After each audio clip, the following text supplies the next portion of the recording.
ദേവ്യൈ നമ. ഓം ശ്രീമദ്ദേവി മഹാഭാഗവതം 11-ാം സ്കന്ധം 23-ാം അധ്യായം. ഓം ഗായത്രിയെക്കുറിച്ച് പറയണു. ഓം ശ്രീനാരായണൻ. ഓം ഊണിനന്ത്യത്തിൽ അമൃതാഭിധാനമസി ചൊല്ലണം. പാത്രത്തിൽ ബാക്കിയാം അന്നമേവം ഏകുന്നു ബുദ്ധിമാൻ. എൻ ഗൃഹത്തിലുള്ളവരും ദാസദാസി ജനങ്ങളും തൃപ്തരാകട്ടെ ഞാനേകം ഉച്ഛിഷ്ട അന്നത്തിനാൽ സദാ. ശ്രീ മഹാദേവ്യേ നമായ. എത്രയോ യുഗമായി രൗരവാദിയിൽ കേണുവാഴുവോർ ഞാനേകുമേ തീർത്ഥജലം കൊണ്ട് സംതൃപ്തരാവണേ. അമൃതാഭിധാനമസി എന്നാണ് ഊണ് കഴിഞ്ഞാൽ ഏറ്റവും ഒടുക്കം ഒരു ഇത്തിരി വെള്ളം അത് കൈയിൻ്റെ ഉള്ളം കയ്യിലാക്കിയിട്ട് കുടിക്കുക. സത്യന്തവർത്തേന പരിഷിഞ്ചാമി ഭൂർഭോസ്വരം അമൃതോപസരണമസി എന്ന് തുടങ്ങിയിട്ട് ഏറ്റവും അവസാനം അമൃതാഭിധാനമസി. ഇങ്ങനെ ആയിക്കഴിഞ്ഞാൽ ആ ബ്രാഹ്മണൻ കഴിച്ച അന്നത്തിൻ്റെ ബാക്കിയാണല്ലോ ബാക്കി എല്ലാവർക്കും കൊടുക്കുക. അത് ഇച്ചിലേലുള്ളതിൻ്റെ ബാക്കിയല്ല, ആ ഗൃഹത്തിൽ ഉണ്ടാക്കിയതിൻ്റെ അല്ലെങ്കിൽ ആ ക്ഷേത്രത്തിൽ ഉണ്ടാക്കിയതിൻ്റെ അല്ലെങ്കിൽ ആ സദസ്സിലെ വേദിയിലോ എന്താ വെച്ചാൽ അവിടെ ഒരു മണ്ഡപം യജ്ഞം അങ്ങനെ എന്തെങ്കിലുമൊക്കെ കാണിച്ചാൽ അവിടെ ഉണ്ടാക്കിയതിൻ്റെ ഈ ബ്രാഹ്മണൻ കഴിച്ചതിൻ്റെ ശേഷമുള്ളതാണ് കൊടുക്കുക. അപ്പോൾ അതിന് ഉച്ഛിഷ്ടം എന്നാ പറയുക, എച്ചിലെന്നല്ല പറയുക. അപ്പോൾ ഉച്ഛിഷ്ടം കഴിക്കുക എന്ന് പറഞ്ഞു കഴിഞ്ഞാൽ ഇച്ചിരി കഴിക്കുക എന്ന് ധരിക്കുന്നവരാണ് നമ്മുടെ. അത് ജ്ഞാനമില്ലാത്തതുകൊണ്ട് തന്നെയാണ്. എന്താണ് ഉച്ഛിഷ്ടം എന്താണ് എച്ചിൽ എന്നുള്ളത് അറിയാത്തത് കൊണ്ട് പറ്റുന്നൊരു അബദ്ധം, അത് അന്ധവിശ്വാസത്തിൽ പെട്ടതാണ്. അപ്പം അങ്ങനെ തെറ്റിദ്ധാരണയാണ്, അത് ചെയ്യാൻ പാടില്ല. ഭർത്താവിൻ്റെ എച്ചിലേലിൽ ഊണ് കഴിക്കുന്ന ഒരു സമ്പ്രദായം പണ്ട് ഉണ്ടായിരുന്നു. ഉച്ഛിഷ്ടം കഴിക്കണമെന്നാണ് പറഞ്ഞത്, അല്ലാണ്ട് ഭർത്താവിൻ്റെ ഇലയിൽ കഴിക്കണമെന്ന് പറഞ്ഞിട്ടില്ല.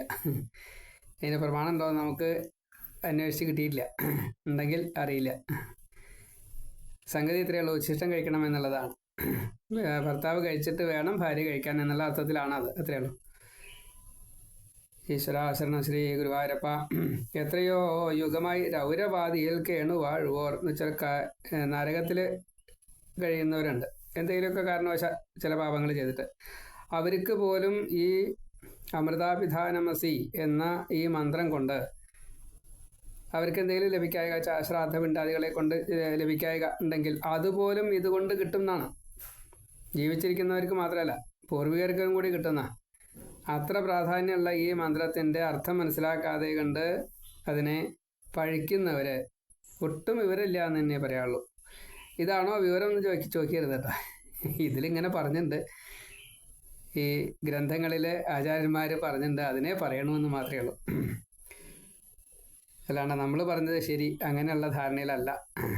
ഓം പവിത്രം കെട്ടഴിച്ചുണ്ണും നേരം വയ്ക്ക നിലത്തുതാൻ ഉച്ചിഷ്ട പാത്രത്തിലിട്ടാൽ പന്തിദോഷം ഭവിച്ചിടും. നായയോ ശൂദ്രനോ തൊട്ടാൽ എന്ന പോലെ തമ്മിലും തൊട്ടാൽ അശുദ്ധരാം. പിന്നെ പഞ്ചഗവ്യം കഴിക്കണം.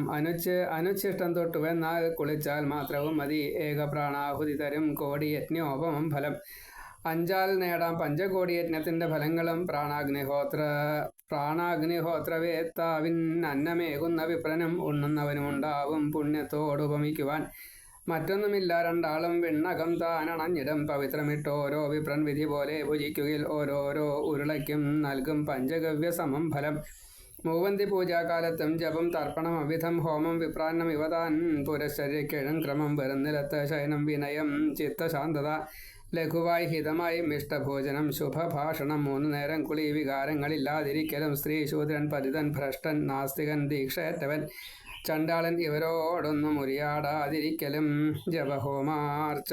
ജപഹോമാർച്ചാദികളിൽ ചെയ്യേണ്ടും വ്രതമാണിവ. പാടില്ല മൈഥുനാലാപം അതിൻ ഗോഷ്ഠികളും മുനേ.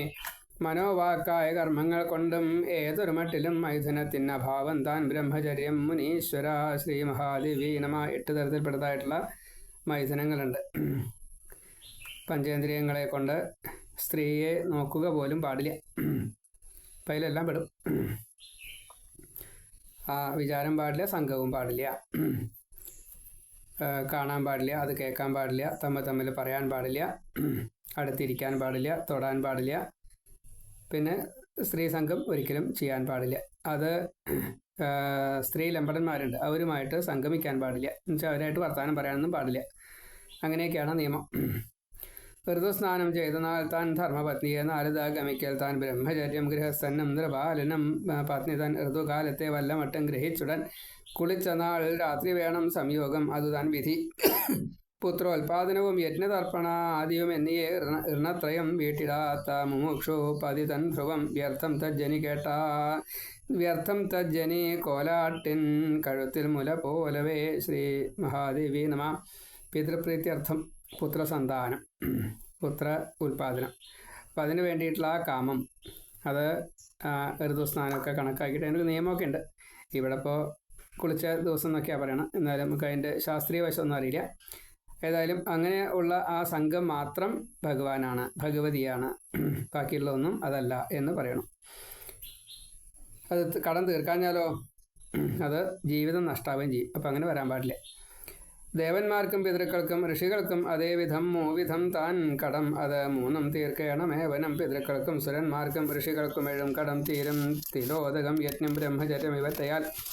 ഹവിസോ പഴമോ പാലോ പച്ചക്കറികളോ മുനെ ഭിക്ഷ അന്നമോ ഭുജിച്ചാവാം. കൃച്ഛ്ര ചാന്ദ്രായണാദികൾ എരിവ് ഉപ്പ് പുളി ഉള്ളി എരിവ് ഉപ്പ് ഉള്ളി പുളിയും മൺകലത്തിങ്കൽ വെന്തതും ദ്വിഭുക്തം മദ്യം താമ്പൂലം ദുഷ്ട സംസർഗവും തഥാ.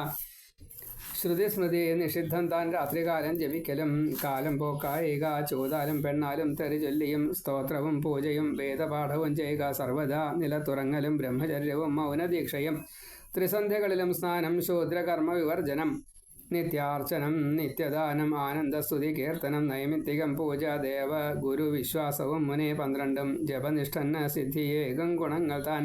ഇപ്പം ചീത്ത കാര്യങ്ങൾ ചെയ്യരുത്, നല്ല കാര്യങ്ങളെ ചെയ്യാവൂ. നല്ല കാര്യങ്ങൾ ഏറ്റവും പ്രധാനം.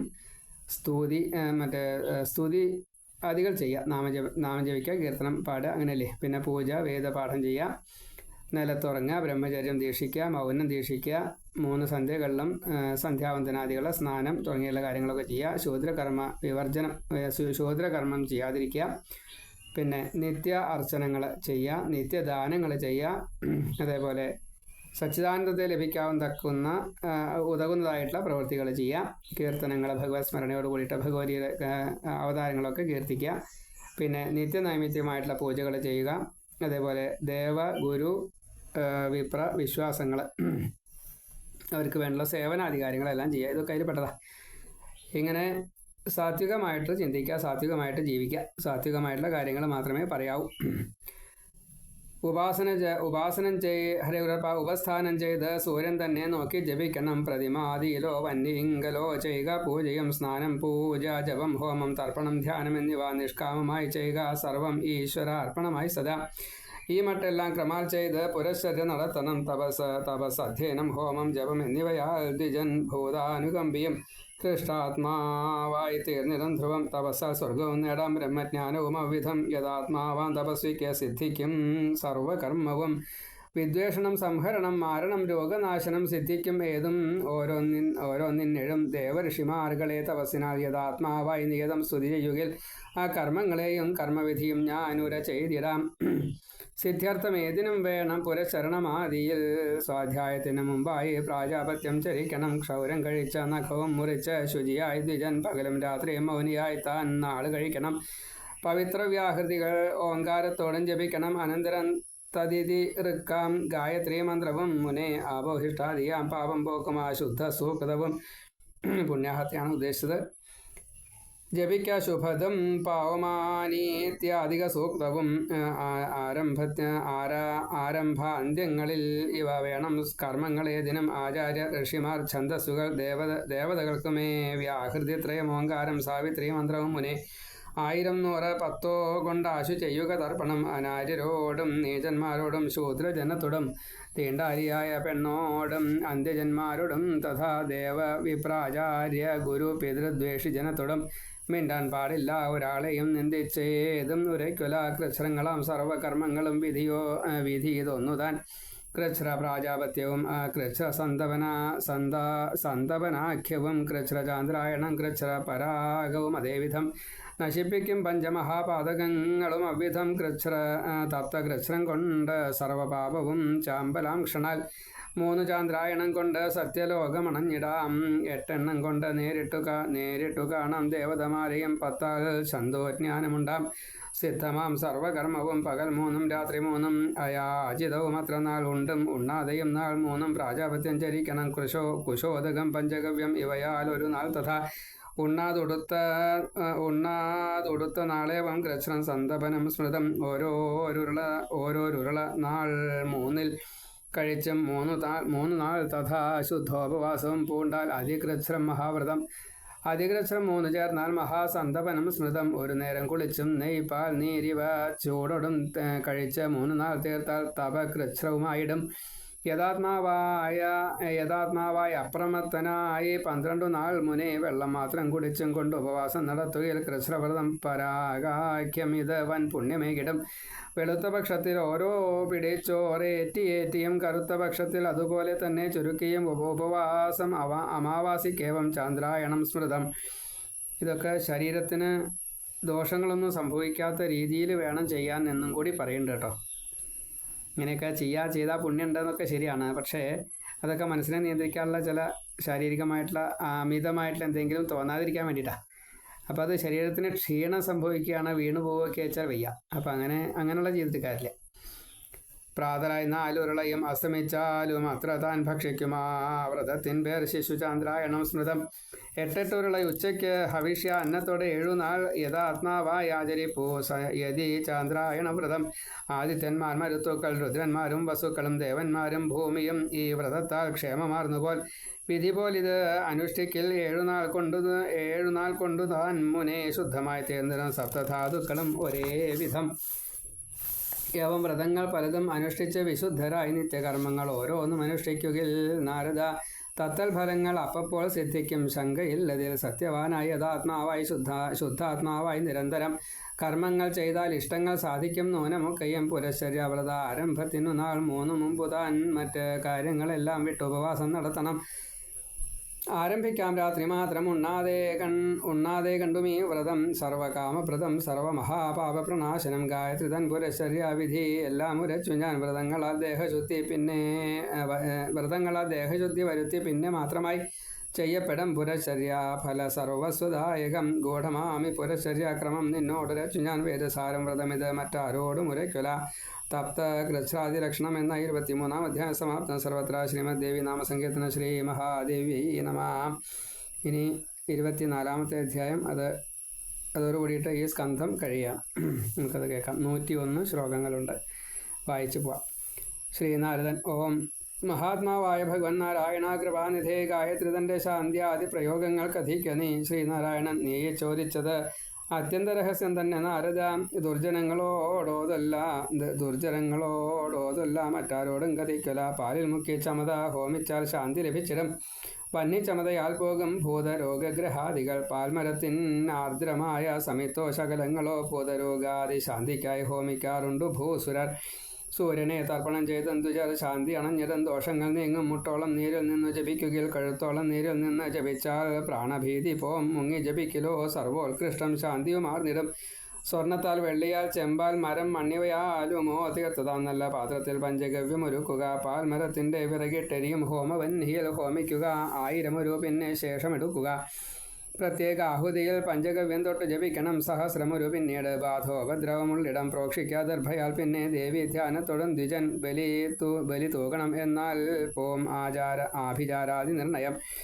ദേവഭൂത പിശാചാദി സർവം തൻ കീഴിലായി വരും. ഗൃഹം ഗ്രാമം പുരം രാഷ്ട്രം എല്ലാം വിട്ടവർ പോയിടും. ബാധാസ്ഥലത്ത് മധ്യത്തിലെഴുതി ശൂലമൊന്നതിൽ വരച്ച മുൻചൊന്ന പോലെ 100 മന്ത്രസംഖ്യയും കഴിച്ച് ഭൂമി ഖനനം ചെയ്യുക. ബാധയൊഴിഞ്ഞു പോം. സ്വർണമോ വെള്ളിയോ ചെമ്പോ കൊണ്ടു തീർത്ത കടത്തിലോ നൂല് ചുറ്റി കേടാത്ത പുതുമൺ കലശത്തിലോ മന്ത്രസംശുദ്ധമാം നാനാ തീർത്ഥവാരി നിറച്ചുടൻ സ്ഥാപിക്കാത്തു. വെള്ളമണൽ വിരിച്ച തറമേൽ ഘടം കർപ്പൂരം ചന്ദനം വിഷ്ണുക്രാന്തി പൂവൻ കുറുന്തല യവം എള്ള വ്രീഹി പിച്ചി മുല്ല ബില്ലുതളങ്ങളും കടുകും വിവിധം പാൽവൃക്ഷ പൈൻ തളിരും മുനെ നിക്ഷേപിക്കുക. അതിൽ സർവം കൂർച്ചം കെട്ടിയ ദർഭയും. ശ്രീ മഹാദേവേന്മ ഈ പേരാൽമുട്ടൊക്കെ ഇല്ലേ, അതൊക്കെ പാലുള്ള വൃക്ഷത്തിൻ്റെയാണ്. പാലുള്ള വൃക്ഷങ്ങൾ ധാരാളമുണ്ട്. ചിറ്റമൃതൊക്കെ അതിൽ വിടും.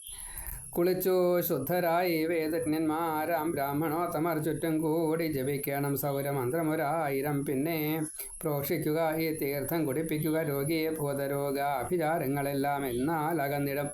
അഭിഷേചിക്കലോ വെല്ലം മൃത്യുവേയും നിരാമയം ദീർഘായുസിൻ ഈ വിധത്തിൽ ചെയ്യിക്കും ബുദ്ധിമാൻ നൃപൻ.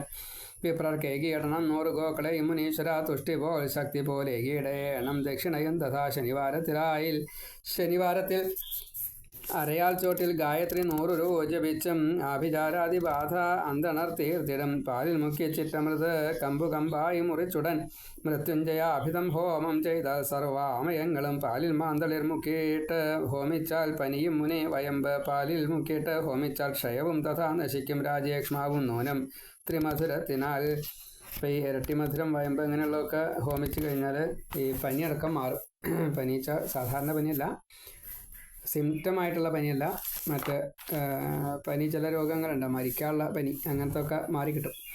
ആദ്യത്തിനു നിവേദിച്ച ഹോമപായസം അന്നവും പ്രാശിക്കലും രാജേക്ഷ്മാവ് ഇല്ലാതായി ശാന്തി സിദ്ധമാം. അതിൻ്റെ ഹോമപ്പുക ശ്വസിക്കണം. പാലിൽ മുക്കി സോമവല്ലി കമ്പായി മുറിച്ചുടൻ കറുത്തവാവായി ഹോമിച്ചൻ ക്ഷയശാന്തി വരുത്തിടാൻ ശമിക്കും. ശംഖുപുഷ്പത്തിൽ ഹോമത്താൽ കുഷ്ഠമവിധം അപസ്മാരം ചെറുകടലാടി തൻ അരികൊണ്ടുമേ. നാൽപ്പാമര ചമതയാൽ തീരും ഉന്മാദവും തഥാ. ഈ കടലാടി അതിൻ്റെ അരിയോട് കൂടിയിട്ട്, അല്ലെങ്കിൽ അരി വേറെ, അങ്ങനെയൊക്കെ ചെയ്താൽ ഈ അഭിചാരങ്ങൾക്കൊക്കെ ഫലം കിട്ടുന്ന പറയാം. അപ്പം അത് അഭിചാര ദോഷങ്ങളൊക്കെ തീർന്നു കിട്ടും. ശ്രീ മഹാദേവിനും അതുകൊണ്ട് ഈ ഉന്മാദാവസ്ഥയൊക്കെയാണ് ചിലരിങ്ങനെ തുള്ളി പറയുക, അങ്ങനെ അതൊക്കെ ഇല്ലാണ്ടാവുമെന്നാണ് പറയാം. ശ്രീ മഹാദേവേ നമ. അത്തിച്ചമത ഹോമിച്ചാൽ അതിമേഹമകന്നിടും. പ്രമേഹം അകലാൻ അത്തിച്ചമത ഹോമിച്ചാൽ പാലുവൃക്ഷമാണ് അത്തിച്ചമത. കരിമ്പുനീരോ തേനോ ഹോമിച്ചും മേഹമകറ്റിടാം. നിറം കപിലമാങ്കോവിൻ നെയ്യ് ഹോമിക്കലും മുനെ വസൂരി പോം ത്രിമധുരം കൊണ്ട് ഹോമിക്കലും ധ്രുവം. അപ്പോൾ ഈ അന്തരീക്ഷത്തിലുള്ളതായിട്ടുള്ള നമ്മൾ ഈ രാശി, നക്ഷത്രം, തിഥി ഇതൊക്കെ ഉണ്ടല്ലോ, അതേപോലെ തന്നെയാണ് ഈ പക്ഷിമൃഗാദികളിലുള്ള മറ്റേ നിറം, അതും ഇതിനെ ബാധിക്കുന്നതാണ്. അതേപോലെ സസ്യജാലങ്ങളുടെ ഈ പാൽവൃക്ഷം, ചെടി, വള്ളി, മരം, ഓഷധി, നിലത്ത് പരന്ന് കിടക്കുന്നതായിട്ടുള്ള ചില ഇതുണ്ട്. കുറുന്തോട്ടിയൊക്കെ നിലത്ത് പരന്ന് കിടക്കും, ലേശം പൊന്തി വരും ഇല്ലാന്നല്ല, അതിനേക്കാൾ ചിലത് നിലം വരണ്ട, അങ്ങനെയുണ്ട്. അപ്പോൾ അതേപോലെ കിഴങ്ങുകൾ, ഇതെല്ലാം ഹോമിക്കുന്ന അതിൻ്റേതായിട്ടുള്ള അതിന് അറിയണം. അത് അറിഞ്ഞ് ഹോമിച്ച് കഴിഞ്ഞാൽ, ആ മന്ത്രത്തോട് കൂടിയിട്ട് ഹോമിച്ച് കഴിഞ്ഞാൽ അതിൻ്റെ പുക ശ്വസിക്കുക, അതിൻ്റെ തീർത്ഥം സേവിക്കുക, അങ്ങനെയൊക്കെയുണ്ട്. അത് ചില വിധിയൊക്കെ ഉണ്ടായിരുന്നു. അപ്പോൾ ആ വിധിക്ക് അനുസരിച്ചൊക്കെ ചെയ്യുകയാണെങ്കിൽ അതിൻ്റെയൊക്കെ ഫലം കിട്ടും. കുഷ്ഠമൊക്കെ മാറുന്ന അർത്ഥം അതാണ്. ഇപ്പോൾ മാറാവ്യാധികളും കൂടി മാറും എന്നാണ് ഇതിൻ്റെ മന്ത്രം. അത്രയും വേണം. ഇപ്പോൾ ഈ ദൃഷ്ടപ്പൊക്കെ ജപിച്ച് വേണ്ട രീതിയിൽ ഹോമ, പൂജ, തർപ്പണാദികളൊക്കെ ചെയ്യുകയാണെന്ന് വെച്ചാൽ അതിൻ്റെ പൂർണ്ണവിധി ശരിക്കും ലഭിച്ചു എങ്കിൽ രോഗം മാറും, ആയുസ്സെണ്ണം ദീർഘിപ്പിക്കാൻ സാധിക്കുമെന്നൊക്കെയാണ് പറയുക. ശ്രീ മഹാദേവേ നമ. നിറം കപിലമാം ഗോവിൻ നെയ്യം ഹോമിക്കലും മുനെ വസൂരിപം ത്രിമധുരം കൊണ്ട് ഹോമിക്കലും ധ്രുവം. അരയാൽ, ആല്, അത്തി ഇവ പോക്കും 4 കാലി രോഗവും. വന്യച്ചമതയും നെയ്യും ഹവിസും കൊണ്ടു നാരദ ഹോമിച്ച ശേഷദ്രവ്യങ്ങൾ ഗൃഹത്തിൽ വിതറിയിടുകിൽ എറുമ്പ്, പുറ്റ്, തേൻകൂടും വിട്ട് വീട്ടിൽ നിന്നും ഒഴിഞ്ഞു പോവും. പക്ഷെ ഇതൊക്കെ വേണ്ട അളവിൽ അതിൻ്റെ മണം വരാവുന്ന രീതിയിൽ വിതറിയാൽ മാത്രമേ ഈ ഉറുമ്പോ പുറ്റോ ചെതലോ ഒക്കെ പൂവുള്ളൂ എന്ന് സാരം. അത് അത്രയും ദിവസം കിടക്കണം, അങ്ങനെയൊക്കെ ഉണ്ട്. ഒക്കെ ആയാലാണ് അത് പൂവുള്ളൂ. ഭൂകമ്പം, ഇടിയും മറ്റും കൊണ്ടുള്ള ആപത്തു സർവവും ഇല്ലാതാക്കാം. കാട്ടുവഞ്ഞി ഹോമിക്കുകിലേ 7 നാൾ. ഹരേ മൺകട്ട 100 ജപിച്ച് ഒരു ഭാഗത്തെറിഞ്ഞിടൽ പോക്കാം. ആ ദിക്കിലേക്കോളും തീയും ശത്രുഭയങ്ങളും. വെറുതെ പുറ്റുമണ്ണെടുത്തിട്ട് ഉരുളയാക്കിയിട്ട് മന്ത്രം ചൊല്ലിക്കൊണ്ട് ആ പ്രദേശത്തേക്ക് എറിയുക. അങ്ങനെയായാൽ അവിടെ നിന്നുള്ള ബാധോപദ്രവങ്ങൾ വരില്ല എന്നാണ്. ഉള്ളം കൊണ്ട് ജപിച്ചാൽ താൻ ബന്ധനങ്ങൾ അകന്നുപോം. മനസ്സിൽ ജപിച്ചാൽ മതി എന്ന് സാരം. അതാണ് നീങ്ങും തൊട്ടു ജപിച്ചെന്നാൽ ഭൂതരോഗ വിഷാദികൾ ജപിച്ച നീർ കുടിച്ചാലും ഭൂതബാധയൊഴിഞ്ഞു പോം. പക്ഷെ ഒന്നുണ്ട്, ഈ സാധകൻ സിദ്ധി വരുത്തിയിട്ടുണ്ടാവണം, എന്നിട്ട് വേണം ജപിക്കാനായിട്ട്. അപ്പോൾ അത്രയും പിന്നിൽ വർക്ക് വളരെ കൂടുതലുണ്ട്. അപ്പം അതുകൊണ്ട് ഈ ദക്ഷിണ കൊടുക്കുമ്പോൾ നമ്മളൊരു തീരെ ദക്ഷിണ കൊടുത്തിട്ട് ആകെ 1 മണിക്കൂറല്ലേ ഇവിടെ വന്ന് ചെയ്തുള്ളൂ, അതിനാപ്പോൾ ഈ 10,000 വാങ്ങണമെന്ന് ചോദിച്ചിട്ട് കാര്യമില്ല. ഈ സിദ്ധി വരാൻ അദ്ദേഹം എത്ര കഷ്ടപ്പെട്ടിട്ടുണ്ടാവും, പൂർവം എത്ര ജപിച്ച് അങ്ങനെ സിദ്ധി വന്നാൽ മാത്രമേ ഈ പുണ്യം എടുത്തിട്ടാണ് ആ ക്ലയൻറ്റിന് ഈ ആവശ്യത്തെ നിറവേറ്റി കൊടുക്കുന്നത്. അപ്പോൾ 1 മണിക്കൂർ അവിടെ വന്നിട്ട് ചെയ്യുക. ഈ 1 മണിക്കൂറിന് 10,000 ചോദിക്കുന്നത് ഈ പൂർവം ചെയ്തതിൻ്റെ പുണ്യം കൊടുക്കുകയാണ്. വീണ്ടും പുണ്യം ആർജിക്കണം വെച്ചാൽ അത്രയും വർക്ക് വീണ്ടും ചെയ്യണം. അത് കണക്കാക്കാതെ കണ്ട അയാൾ കൂടുതൽ വാങ്ങിയിട്ടോ എന്ന് പറഞ്ഞിട്ട് കാര്യമില്ല. ശ്രീ മഹാദേവേ നമ. തത് ഇതി ഋക്കൊത്ത മന്ത്രത്തെ 100 വട്ടം ജപിച്ചുടൻ ദേഹത്തിലും തലയിലും ഭസ്മം തേക്കുകിലാക്ഷണം സർവ്വവ്യാധികളും തീർന്ന് പൂർണ്ണായുസായി ഭവിച്ചിടും. അശക്തരെങ്കിൽ ചെയ്യിക്ക വിപ്രരെ കൊണ്ടിതൊക്കെയും പൂക്കൾ ഹോമിക്കലും നേടാം ശ്രീയും പുഷ്ടിയും അർത്ഥവും. ചെന്താമരപ്പൂക്കൾ ഹോമിക്കുകിലോ ശ്രീ ലഭിച്ചിടും. താമര നെയ്യിൽ മുക്കിയിട്ട് ഗായത്രി ചൊല്ലി ഇങ്ങനെ ഹോമിക്കുക. അത് അതിൻ്റെ മണം ശ്വസിക്കുക. പിന്നെ അത് തീരുന്നത് വരെ, കത്തി ദഹിക്കുന്നത് വരെ അവിടെ ഇരിക്കുക ക്ഷമയോട് കൂടിയിട്ട്. അപ്പോൾ അത് അത്രയും സംഖ്യ ആകുമ്പോഴാണ് അതിൻ്റെ പൂർണ്ണമായിട്ടുള്ള ഊർജ്ജം നമുക്ക് കിട്ടുക. അപ്പോൾ അതിൻ്റേതായിട്ടുള്ള ഫലം കിട്ടും. നല്ല പുത്തൻ പിച്ചകപ്പൂ ഹോമിച്ചാലും അതേവിധം ചെന്നെല്ലിന്നരി ഹോമിച്ചുവെന്നാലും ശ്രീ ലഭിച്ചിടും. കൂവളത്തിൻ കൊച്ചു ജില്ല പുഷ്പം പത്രം ഫലങ്ങളും വേരിൻ ശകലവും ഹോമിക്കലും ശ്രീ വളരും ഭൃശം. കൂവളത്തിൻ്റെ ചമത നെയ്യിലോ പായസത്തിലോ മുക്കിയിട്ട് 7 ദിനം 100 വീതം ഋഷീശ്വര ഹോമിക്കലും പരമമാം ശ്രീ ലഭിക്കും അസംശയം. ലാജം ത്രിമധുരം ചേർത്ത് ഹോമിച്ചാൽ ഇഷ്ടകന്യയെ സിദ്ധിക്കും. അവിധം കന്യയണയും വരനെയുമേ. മലര് ത്രിമധുരത്തോട് കൂടിയിട്ട് ചേർത്ത് ഹോമിച്ച് കഴിഞ്ഞാൽ വശ്യം വരുമെന്നാണ് പറയുക. നമ്മൾ നിലവിളക്ക് ഇങ്ങനെ രാവിലെ മുതൽ വൈകുന്നേരം വരെ ഇങ്ങനെ കത്തിച്ച് വയ്ക്കുക. നല്ല എണ്ണയാണ് എങ്കിൽ, ആ ഓട്ടുവിളക്കാണെങ്കിൽ അതിൻ്റെ ഒരു നെയ്യപ്പത്തിൻ്റെ മണമൊക്കെ വരും. അപ്പോൾ ഒരു വല്ലാത്ത വശീകരണം തന്നെയാണ് അവിടെ വരിക. അപ്പോൾ ഇത് ചെയ്യുന്ന ബ്രാഹ്മണനിലേക്ക് അത് ഈ തേജസ് കയറും. അപ്പോൾ സ്വാഭാവികമായിട്ടും കന്യകമാർക്ക് അതിനോടൊരു താല്പര്യം ഉണ്ടാവും.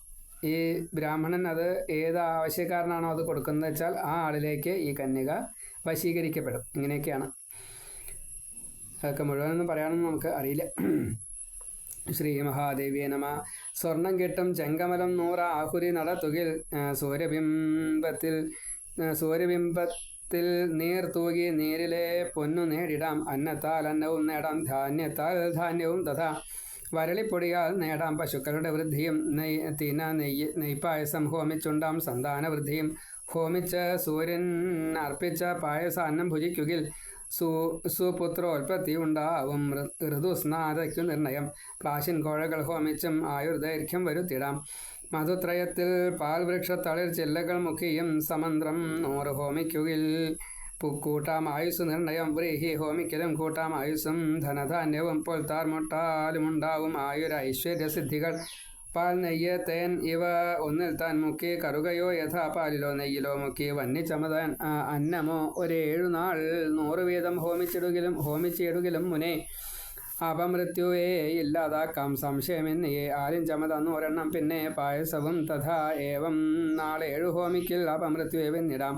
പന്തിയിൽ 12 144 എന്നാണ് പറയുക. ഇവിടെ നമ്മളൊക്കെ 100 എന്നാണ് പറയുന്നതെങ്കിലും അത് 144 വേണമെന്നാണ് പറയുക. പിന്നെ അതിൻ്റെ ഒരു 10 ഈ ചെയ്യണയാൾക്കും വേണം. അപ്പോൾ അതും കൂടി ആ ദ്രവ്യം അതിൽ ചേർക്കണം. സമയവും വരും. ശ്രീ മഹാദേവേ നമ. ആലിൻ ചമത 100 പിന്നെ പായസവും തഥാ ഏവം നാളെ 7 ഹോമിക്കിൽ അപമൃത്യുവെന്നിടാം. പാലു മാത്രം കഴിച്ച് 7 നാൾ ജപിച്ചും ജയിച്ചിടാം. ഉണ്ണാതെ മൗനിയായി 3 നാൾ ജപിക്കലും അവിധം നീരിൽ മുങ്ങി ജപിച്ചാലും സദ്യോ മൃത്യുവെന്നിടാം. കൂവളത്തിൻ കീഴിരുന്നിട്ട് 1 മാസം ജപിക്കലും ബില്ലത്തിൻ ഇല വേര് കായ ഇവ ഹോമം കഴിക്കലും 100 താമര ഹോമിച്ചും രാജ്യം നേടാം. അഖണ്ഡകം നേടാം ഗ്രാമം വരിയരിക്കഞ്ഞ് ഹോമിക്കലും മുനെ. അരയാലിൻ ചമത ഹോമിച്ച് യുദ്ധം ജയിച്ചിടാം. എരുക്കിൻ്റെവയാണെങ്കിൽ സർവത്ര വിജയം വരും. നാഭിയോളം നീരിൽ 7 ദിനം നിന്നു ജപിക്കുകിൽ വന്നി തന്നിലയോ പൂവോ പാലിൽ മുക്കിയിട്ട് 7 നാൾ പായസത്തോടെ നൂറിതു ഹോമിക്കൽ മഴ വന്നിടം പേമാരി പോം നീർക്കുഴച്ച ഭസ്മം നൂറൊരു തൂകിൽ. ശ്രീ മഹാദേവി നമ. പ്ലാശിൻ ചമത ഹോമിച്ചാൽ ബ്രഹ്മതേജസ് മുറ്റിടും. പ്ലാശിൻ മൊട്ടുകളാലുണ്ടാം സർവാഭീഷ്ടങ്ങളും തഥാ. പാലാലുണ്ടാം ഓർമ്മശക്തി. നെയ്യാൽ ബുദ്ധി വളർന്നിടും. അറിവേറും മന്ത്രജലം കുടിച്ചാലും മുനീശ്വര. ഇപ്പോൾ പാല് ഹോമിച്ചു കഴിഞ്ഞാൽ ഓർമ്മശക്തി വളരും, നെയ്യ് ഹോമിച്ചു കഴിഞ്ഞാൽ ബുദ്ധിശക്തി വളരും. ഇങ്ങനെയൊക്കെയാണ്. അപ്പോൾ അറിവുണ്ടാവും സാർ. അറിവേറും മന്ത്രജലം കുടിച്ചാലും മുനീശ്വര. പൂക്കളാലും വസ്ത്രവും നൂലാൽ നേടാം തദ്വിധ വസ്ത്രവും. സ്വാധീനിക്കാം ശത്രുവേയും തേൻ കുഴച്ചുള്ളോരുപ്പിനാൽ. ഇഷ്ടനെ തൻ വശത്താക്കാം തേനിൽ മുക്കിയ പൂക്കളാൽ. മന്ത്രപൂർവം തലയിൽ നീർ നിത്യം കോരി ഒഴിക്കുകയിൽ ഉണ്ടാമായുരാരോഗ്യമായുസ്സും ബുദ്ധിയും ശ്രേഷ്ഠഭോഗവും. അന്യനെ കൊണ്ടു ചെയ്യിച്ചാൽ ചെയ്യിച്ചോൻ ഫലമാർന്നിടും. മാസം 1000 വീതം ശുദ്ധസ്ഥലിയിൽ വെച്ചൊരാൾ വിധിപൂർവം ജപിച്ചെന്നാൽ കൂട്ടാമായുസ് നിശ്ചയം. ആയുരാരോഗ്യവൃദ്ധിക്ക് 2 മാസം ജപിക്കണം. ശ്രീ കൂടി വേണമെന്നാകിൽ 3 മാസം ജപിക്കണം. മാസം 1 ഏറിയാലുണ്ടാം പുത്രധാരാദി കീർത്തികൾ. മാസം 5 വിദ്യ കൂടി ഉണ്ടായി വരും ദൃഢം. മാസം ഓരോന്ന് ഏറിടുമ്പോൾ ഏറിയേറി വരും ഗുണം. ഒറ്റക്കാലിൽ കൈകൾ പൊക്കി താങ്ങന്യേ 300 ഒരാൾ 3 മാസം ജപിച്ചെന്നാലുണ്ടാം സർവാർത്ഥസിദ്ധിയും. 1100 സ്വായത്തം സർവസിദ്ധിയും. പ്രാണവായു നിയന്ത്രിച്ചും കൊണ്ട് 300 കൊണ്ടൊരാൾ ജപിച്ചാൽ ഇച്ഛ നേടിയിടും. 1000 കൊണ്ട് മോക്ഷവും. വീർപ്പടക്കി കൈകൾ പൊക്കി ഒറ്റക്കാലിങ്കൽ 100 മാസം ജപിച്ചെങ്കിൽ നേടാം ഇഷ്ടമെന്നോതി കൗശികൻ. അപ്പോൾ തള്ളവരൽ 2 കാലിൻ്റെ ഒരു കാലിൻ്റെ തള്ളവരലിൽ ഈ ശരീരം നിർത്തിയിട്ട് കൈ മേപ്പോട്ടാക്കി അതിൻ്റെ വേണ്ട വിധി പ്രകാരം ജപിക്കാൻ വെച്ചാൽ 100 രൂപയെ വേണ്ടു. എന്നാൽ മുക്തി കിട്ടുന്ന വിശ്വാമിത്രനാണ് ഈ ഗായത്രി കണ്ടുപിടിച്ചത്. അപ്പം അദ്ദേഹം തന്നെ അതിന് തെളിവ് പറഞ്ഞു എന്ന് സാറ് പ്രമാണം പറഞ്ഞു. ശ്രീ മഹാദേവ്യേ നമ. പ്രാണവായു നിയന്ത്രിച്ചും കൊണ്ട് 300 കൊണ്ടൊരാൾ ജപിച്ചാൽ ഇച്ഛ നേടിയിടും. 1000 കൊണ്ട് മോക്ഷവും. വീർപ്പടക്കി കൈകൾ പൊക്കി ഒറ്റക്കാലിങ്കൽ 100 മാസം ജപിച്ചെങ്കിൽ നേടാം ഇഷ്ടമെന്നോതി കൗശികൻ. 3 ലക്ഷം ജപം കൊണ്ട് സർവം സാധിതമായി വരും. 1 മാസം 100 വീതം മുങ്ങി നിന്നു ജപിക്കലും ഇഷ്ടം നേടാം. 3 ലക്ഷം കൊണ്ടുണ്ടാം സർവസിദ്ധിയും. രാത്രി മാത്രം ഹവിഷ്യാന്നം ഭുജിച്ചാണ്ടൊന്നു മുൻവിധം. ഒറ്റക്കാലിൽ ജപിച്ചെന്നാൽ ഋഷിത്വം തന്നെ നേരിടും. 2 ദേവം ചെയ്യലുണ്ടാം ശാപാനുഗ്രഹശക്തികൾ. ത്രികാലജ്ഞാനമുണ്ടാവാം 3 ദേവം ജപിക്കുകിൽ. പ്രത്യക്ഷനാം സൂര്യദേവൻ 4 ദേവം ജപിക്കുകിൽ. 5 കൊണ്ട് സിദ്ധിക്കും ഐശ്വര്യങ്ങളും മുനെ. 6 വർഷം കൊണ്ട് കാമരൂപിത്വം സിദ്ധമായി വരും. അമരത്വം സിദ്ധമാവും 7 വർഷം ജപിക്കുകിൽ. മനുത്വം 9 നേടാം. 10 ഇന്ദ്രത്വവും തഥാ. 11 പ്രാജാപത്യം താൻ സിദ്ധമായി വരും. ബ്രഹ്മത്വത്തെയും അണയാം 12 ജപിക്കുകിൽ. മൂലോകവും വെന്ന് നാരദാജന്മാരി തപസ്സിനാൽ. കിഴങ്ങോ സോമരസമോ പാലോ നെയ്യോ പഴങ്ങളോ ഇലയോ തിന്ന് മാസാർത്ഥം കഴിക്കും ചില താപസർ.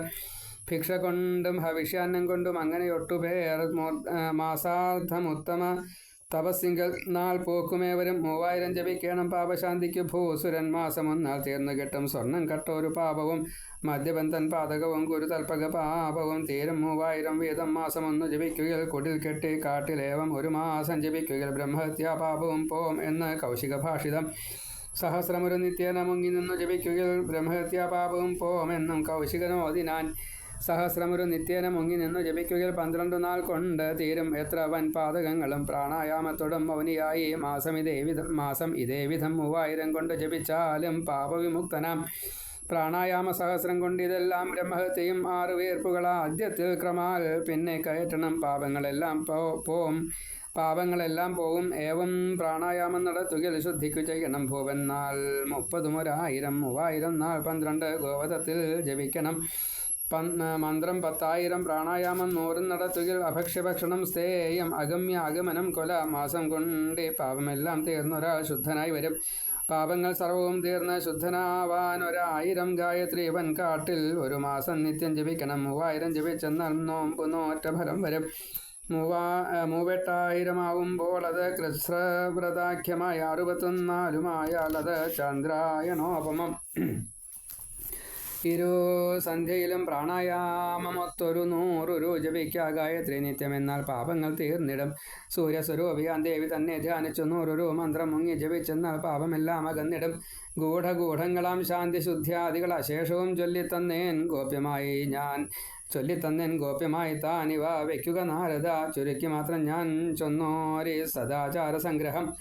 വിധി പോലെ ആചരിച്ചെന്നാൽ പ്രസാദിച്ചിടുമംബിക. നിത്യം നൈമിത്തികം കാമ്യം ഇവ 3 യഥാവിധി അനുഷ്ഠിക്കൽ ഭുക്തി മുക്തി ഫലം സർവമണഞ്ഞിടും. ആചാരമാണ് ആദ്യധർമ്മം സർവധർമ്മോത്തമോത്തമം. ഇതിൻ ഫലം ശ്രേഷ്ഠമെന്നായി കീർത്തിപ്പൂ സർവശാസ്ത്രവും. ആചാരം അനുഷ്ഠാനമായിട്ട് ചെയ്യണമെന്നതാണ്. സദാചാരങ്ങൾ തെറ്റാതെ നടത്തുന്നവൻ സദാ സുഖി ശുദ്ധൻ ധന്യൻ തന്നെ അവൻ. സത്യം മുനീശ്വര. ദേവി പ്രസാദമുണ്ടാക്കും സദാചാരക്രമങ്ങളെ കേട്ടാൽ തന്നെ ലഭിച്ചിടും സമ്പത്തും സൗഖ്യവും ഭൃശം. ഐഹിക ആമുഷ്മിക സുഖം ഇതിനാൽ സിദ്ധമായി വരും. അത് നിന്നോടുരച്ചേൻ ഞാൻ ഇനി എന്തിച്ഛ കേൾക്കുവാൻ. സദാചാര നിരൂപണം എന്ന 24-ാം അധ്യായം സമാപ്തം. 11-ാം സ്കന്ധം സമാപ്തം. സർവത്ര ശ്രീമദ് ദേവീ നാമസങ്കീർത്തനം. ശ്രീ മഹാദേവ്യൈ നമഃ. ശ്രീ മഹാദേവ്യൈ നമഃ. നെയ്യ്, താമര, പാല്, തേന്, ശർക്കര, നാളികേരം, മലര്, കറുക, മുക്കുറ്റി, തെച്ചി, നെല്ല്, ഇങ്ങനെ അനവധി ഹോമദ്രവ്യങ്ങളുണ്ട്. അതൊക്കെ ഗണോദ്യമത്തിന് എടുക്കുന്നതാണ്. അതേപോലെ പ്രയോഗങ്ങൾക്ക് എടുക്കുന്നതാണ്. പിന്നെ ഈ എള്ള തൊട്ടുള്ള കടലാടി എള്ള അങ്ങനെയുള്ള കാര്യങ്ങൾ, ചിറ്റമൃത്, വള്ളിമുട്ട എള്ള, പിന്നെ പാല്, അങ്ങനെയല്ലേ. അങ്ങനെ പ്രത്യേകമായിട്ട് ഹോമദ്രവ്യങ്ങൾ ഉണ്ട്. അതൊക്കെ ചെയ്യുമ്പോൾ അതിൻ്റേതായിട്ടുള്ള ഫലങ്ങൾ. അത് ഗായത്രി ഉണ്ട്, മറ്റു മന്ത്രങ്ങളുണ്ട്. ഗായത്രി, ത്രംബകം, തൃഷ്ടുപ്പ്, സ്വയംവരം, അങ്ങനെ മന്ത്രങ്ങളും ധാരാളമുണ്ട്. അതൊക്കെ ചെയ്യുമ്പോൾ അതിൻ്റേതായിട്ടുള്ള ശത്രു സംഹാരാദികളുണ്ട്. അതേപോലെ രോഗശമന മന്ത്രങ്ങളുണ്ട്. വശ്യം വരുന്നതായിട്ടുള്ള മന്ത്രങ്ങളുണ്ട്. വിദ്യ കിട്ടാനുള്ള മന്ത്രങ്ങളുണ്ട്. ധനാഗമം, ലക്ഷ്മി നാരായണം എന്നൊക്കെ പറഞ്ഞിട്ടുള്ള മന്ത്രങ്ങളുണ്ട്. പിന്നെ സന്താനങ്ങളെ കിട്ടാനുള്ള മന്ത്രങ്ങളുണ്ട്. അതൊക്കെ ഈ ദ്രവ്യങ്ങൾ ഇതേപോലെ ശുദ്ധമായിട്ടാണ് സമർപ്പിക്കുന്നതെങ്കിൽ ഗായത്രി മാത്രം മതി എന്നാണ്. മറ്റു മന്ത്രങ്ങളൊന്നും വേണ്ട. മന്ത്രങ്ങളൊക്കെ ഉണ്ട്, പക്ഷേ ആ മന്ത്രങ്ങൾ ഇല്ലെങ്കിൽ തന്നെ ഈ ഗായത്രി കൊണ്ട് പറ്റും. അതേപോലെ ആ മന്ത്രങ്ങളും ഈ ഗായത്രിയും കൂടിയിട്ട് ചെയ്യാം. അപ്പോൾ അതിനേറെ ഫലം. അങ്ങനെയാണ്. അപ്പോൾ അത്രയും സമയം വേണം, അത്രയും ആളുകൾ വേണം, അത്രയും ഹോമദ്രവ്യങ്ങൾ വേണം, അതിൻ്റേതായുള്ള ഒരുക്കുകൾ വേണം. ഹോമ ആചാരത്തോട് കൂടിയിട്ട് അതുപോലെ സിദ്ധനായിട്ടുള്ള ഒരാൾ വേണം ആചാര്യനായിട്ട്.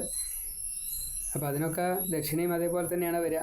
അപ്പോൾ ഈ അവനവൻ ചെയ്യാത്തതിൻ്റെ കാര്യങ്ങൾ, ചെയ്യാൻ പറ്റാത്തതിൻ്റെ സാഹചര്യങ്ങൾ, അതൊക്കെ ഇതുപോലെ പൈസ കൊടുത്തു കഴിഞ്ഞാൽ നടക്കണം. അപ്പോൾ അതൊക്കെ അതിൻ്റെ ഒരു വിധിയാണ്. വേണ്ട രീതിയിൽ സാത്വികമായിട്ടുള്ളൊരു ഭാവത്തിലേക്ക് എത്തിക്കഴിഞ്ഞാൽ പിന്നെ അതൊന്നും ആവശ്യമില്ല. പിന്നെ അതിൻ്റേതായ രീതിയിൽ അങ്ങനെ പോയിക്കോളും. അതൊക്കെ ഭഗവാൻ തരുമാറാകട്ടെ. അമ്മ ആപതിക്കും കരണീയം സ്മരണീയം ചരണയുഗളം അമ്പായാഹ. നമുക്കതിനെ സാധിപ്പിക്കുമാറാകട്ടെ. ഇപ്പോൾ ഗായത്രി ഉപാഖ്യാന ആണ് പറഞ്ഞു വരുന്നത്, വായിച്ചു വരുന്നത്. അതിൽ 9 അധ്യായം ഇപ്പോൾ കഴിഞ്ഞു 11-ാം സ്കന്ധത്തിൽ. ഇപ്പോൾ 11-ാം സ്കന്ധം കഴിഞ്ഞു. ഇനി 12-ാം സ്കന്ധത്തിലെ 7 അധ്യായം കൂടി ഇതിൽപ്പെട്ടതാണ്. അതിൽ ഒടുക്കത്തെ 2 അധ്യായങ്ങൾ ഗായത്രി സഹസ്രനാമവും ഗായത്രി ദീക്ഷയും വലിയ 2 അധ്യായങ്ങളും കൂടി ചേർത്ത് പാരായണം ചെയ്യും. നമുക്ക് ക്രമേണയായിട്ട് കേൾക്കാം. സർവത്ര ശ്രീമദ് ദേവി നാമസങ്കീർത്തനം. ശ്രീ മഹാദേവ്യൈ നമഃ.